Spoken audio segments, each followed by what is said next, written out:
আধরাতে ঘুম ভেঙে গেলেই মনে পড়তো সকাল হলেই স্কুলে যেতে হবে, আর মনে মনে চাইতাম এই রাত যাতে কখনো না শেষ হয়। অথচ দেখুন সেই স্কুলকেই এখন কতটা মিস করি। সত্যি বড়ই বিচিত্রময় এই জীবন। আধরাতে যদি ঘুম ভেঙে যায় মনে পড়ে কতজনের কত কিছুই তো মনে পড়ে। ছোট্ট শিশুটির হয়তো প্রবাসে কর্মরত বাবার কথা মনে পড়ে, বয়সের ভারে নুয়ে পড়া মানুষগুলোর হয়তো বা মৃত্যু চিন্তা ভেসে আসে। তরুণ লেখকটির লেখাগুলো ঠিকমতো প্রকাশিত হবে কিনা, পাঠক নন্দিত হবে কিনা সে কথা মনে পড়ে। বিনিয়োগকারীর শেয়ার বাজারে ধস নামবে কিনা সে কথা মনে পড়ে। আবার দেবদাসরা হয়তো পার্বতীদের চিঠির জন্য অপেক্ষা করে থাকে। আমার এক খালাতো ভাই উচ্চশিক্ষার জন্য দেশের বাইরে অবস্থান করছে। ওকে যখন জিজ্ঞেস করলাম, আচ্ছা আধরাতে যদি ঘুম ভেঙে যায় তখন তোমার কি মনে পড়ে, সে আমাকে বলেছিল, আমার তো দেশের কথা খুব মনে পড়ে রে।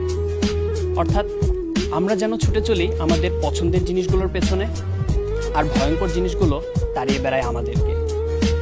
তবে মাঝে মাঝে সত্যি খুব চিন্তা হয়।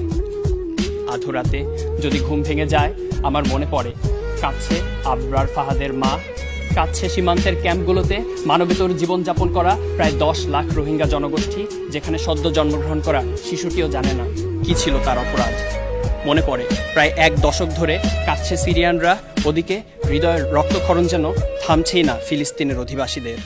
মনে পড়ে কাছে কাশ্মীর, কাছে ইরাক, কাছে চেচনিয়া, বসনিয়া। আধরাতে যদি ঘুম ভেঙে যায় আমার মনে পড়ে পৃথিবী ভালো নেই, পৃথিবীর আজ বড় অসুখ। দেখা হলেও আলিঙ্গন করতে মানা, আটকা পড়ে গেছি 6 ফিট দূরত্বের এই পৃথিবীতে। গত প্রায় 1 বছর ধরে করোনা মহামারীতে আমরা সবাই হারিয়েছি অনেক কাছের কিছু মানুষকে। মন্থর হয়েছে অর্থনীতির চাকা, চাকরি হারিয়েছি অনেকে। এই দুর্যোগের মুহূর্তেও পরিবারের মুখে দুবেলা ভাত জোটাতে যারা বেরিয়ে পড়েন কর্মস্থলে, তাদের প্রতি আমার বিনম্র শ্রদ্ধা। আধরাতে ঘুম ভেঙে গেলে কখনো আবার আমি যেন বাংলা মায়ের হাহাকার শুনতে পাই। অজ্ঞতা, মাদকাসক্তি আমাদের প্রতিনিয়ত গ্রাস করে রাখে। জাতির পিতা বঙ্গবন্ধু শেখ মুজিবুর রহমান যে সোনার বাংলার স্বপ্ন দেখেছিলেন, সেই স্বপ্নকে আমরা কতটুকু বুকে ধারণ করতে পেরেছি, সেই লক্ষ্য বাস্তবায়নে আমরা কতটুকুই বা কাজ করতে পেরেছি। আধরাতে যদি ঘুম ভেঙে যায় আমার মনে পড়ে যেই ভূখণ্ড, যেই দেশের মাটির উপর আমি ঘুমিয়ে আছি, সেই দেশটা তো এমনি এমনি আসেনি। অনেক ত্যাগ, তিতিক্ষা আর রক্ত দিয়ে কিনতে হয়েছিল এই দেশটাকে।